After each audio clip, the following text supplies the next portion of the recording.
जब जब श्री कृष्ण का नाम लिया गया है, ऐसा कभी नहीं हुआ कि राधा जी का नाम न लिया गया हो। श्री कृष्ण को अमूमन भक्त राधे कृष्ण कहकर पुकारते हैं, क्योंकि यह दो शब्द, ये दो नाम सिर्फ एक दूसरे के लिए बने हैं और इन्हें कोई अलग नहीं कर सकता। लेकिन तब क्या हुआ था जब कृष्ण को राधा को छोड़कर जाना पड़ा? बिना कृष्ण के आखिर राधा कैसे रही होगी? ये सवाल ही मन में व्याकुलता पैदा कर देता है। आज हम राधा के जीवन के वो पन्ने पलटने जा रहे हैं जिसके बारे में हम में से ज्यादातर लोगों को कुछ नहीं पता होगा। कृष्ण से राधा और राधा से कृष्ण को कोई जुदा नहीं कर सकता, लेकिन हालात और वक्त ने इन्हें भी नहीं बख्शा। यह हम सभी जानते हैं कि कृष्ण का बचपन वृंदावन की गलियों में बीता। नटखट नंदलाल अपनी लीलाओं से सभी को प्रसन्न करते तो कुछ को परेशान भी करते, लेकिन कृष्ण के साथ ही वृंदावन की खुशियां थी। कृष्ण ने अपनी बांसुरी की मधुर ध्वनि से अनेकों गोपियों का दिल जीता, लेकिन सबसे अधिक यदि कोई उनकी बांसुरी से मोहित था तो वो राधा थी। लेकिन राधा से कहीं ज्यादा प्यार कृष्ण उन्हें करते थे। राधा कृष्ण से उम्र में 5 वर्ष बड़ी थी, लेकिन फिर भी इस बात का फर्क न कृष्ण को पड़ा और न ही राधा को। राधा वृंदावन से कुछ ही दूरी पर रैपल्ली नामक गांव में रहती थी, लेकिन रोजाना कृष्ण की मधुर बांसुरी की आवाज से वो खिंची चली आती थी। कृष्ण का जीवन भी साधारण नहीं था। धीरे धीरे वह समय निकट आ रहा था जब कृष्ण को वृंदावन छोड़कर मथुरा जाना था।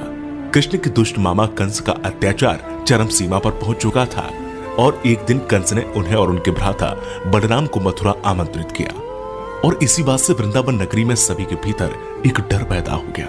वृंदावन में मानो जैसे मातम सा छा गया था।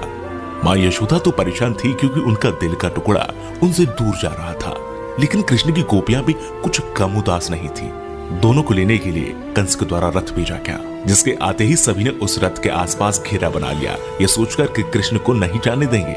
उधर कृष्ण को राधा की चिंता सताने लगी थी और वे सोचने लगे थे कि जाने से पहले एक बार राधा से मिल ले। मौका पाते ही वे छिपकर वहां से निकल गए और फिर उन्हें राधा मिली, जिसे देखते ही वे कुछ कह न सके।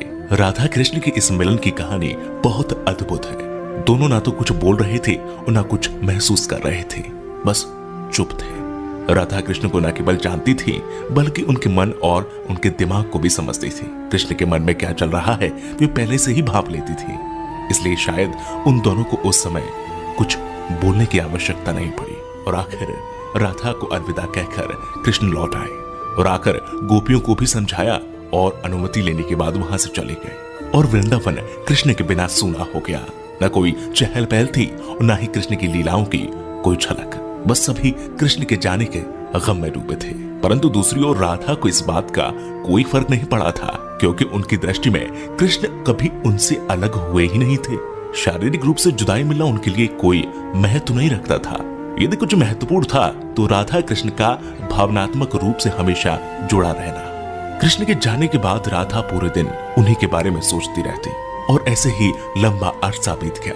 लेकिन आने वाले समय में राधा की जिंदगी क्या मोड़ लेने वाली थी उन्हें इसका अंदाजा भी नहीं था। जो हर लड़की के साथ होता है वही राधा के साथ भी हुआ। माता पिता के दबाव में आकर राधा को विवाह करना पड़ा और विवाह के बाद अपना जीवन संतान घर गृहस्थी के नाम करना पड़ा। लेकिन दिल के किसी कोने में अब भी कृष्ण मौजूद थे। दिन बीतते गए, वर्ष बीत गए और समय आ गया था कि अब राधा काफी वृद्ध हो गई थी।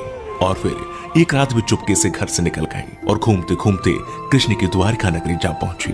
वहां पहुंचते ही उन्होंने कृष्ण से मिलने के लिए निवेदन किया, लेकिन पहली बार उन्हें मौका प्राप्त तब हुआ जब कृष्ण काफी लोगों के बीच घिरे हुए खड़े थे।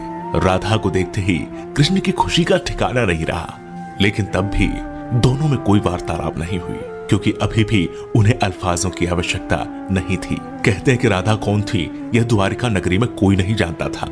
राधा के अनुरोध पर कृष्ण ने उन्हें महल में एक देविका के रूप में नियुक्त कर दिया। वे दिन भर महल में रहती, महल से संबंधित कार्यों को देखती और जब भी मौका मिलता दूर खड़े होकर कृष्ण के दर्शन कर लेती। लेकिन फिर भी न जाने क्यों राधा में धीरे धीरे एक भय पैदा हो रहा था, जो बीतते समय के साथ बढ़ता चला गया और उन्हें फिर से कृष्ण से दूर जाने का डर सता रहा था। उनकी भावनाएं उन्हें कृष्ण के पास नहीं रहने देती। साथ ही बढ़ती उम्र भी अब उन्हें कृष्ण से दूर ले जा रही थी। और आखिर एक शाम महल से भी चुपके से निकल गई और न जाने किस ओर चलती। वह नहीं जानती थी कि वह कहां जा रही है, आगे मार्ग पर क्या मिलेगा, बस चलती जा रही थी। परंतु कृष्ण तो भगवान है, वे सब जानते थे, इसलिए अपने अंतर्मन में भी जानते थे कि राधा कहां जा रही है। फिर वह समय आ गया जब राधा को कृष्ण की आवश्यकता पड़ी। वह अकेली थी, बस किसी तरह कृष्ण को देखना चाहती थी, और जैसे ही यह तमन्ना उनके मन में आई, कृष्ण उनके सामने प्रकट हो गए। कृष्ण को अपने सामने देखकर राधा खुश हो गई, परंतु दूसरी ओर वह समय निकट आ गया था जब राधा अपने प्राण त्याग कर दुनिया को अलविदा कहना चाहती थी। कृष्ण ने राधा से प्रश्न किया, कहा कि वे उनसे कुछ मांगे, लेकिन राधा ने मना कर दिया। कृष्ण ने फिर से कहा कि जीवन भर राधा, तुमने मुझसे कभी कुछ नहीं मांगा। कृष्ण के अनुरोध पर राधा ने उनसे आखिरी बार बांसुरी बजाने के लिए कहा, और कृष्ण बिना देरी किए बांसुरी को निकाला और बेहद मधुर धुन बजाने लगे। और बांसुरी की आवाज जैसे ही उनके कानों में गई, राधा ने अपनी आंखें बंद कर ली, और धीरे धीरे राधा ने अपना शरीर त्याग दिया और दुनिया से चली गई। उनके जाते ही कृष्ण ने राधा को अपनी गोद में ले लिया और राधा से चिपटकर रोने लगे। उनकी आंखों से आंसू रुकने का नाम नहीं ले रहे थे, और उसी दिन से कृष्ण ने बांसुरी को कभी नहीं बजाया। तो ये थी राधा और कृष्ण के जीवन की कहानी। अगर आपको पसंद आई है तो इसे लाइक करें, शेयर करें, कमेंट करें, और हाँ, अगर आप हमारे चैनल में नए हैं तो हमारे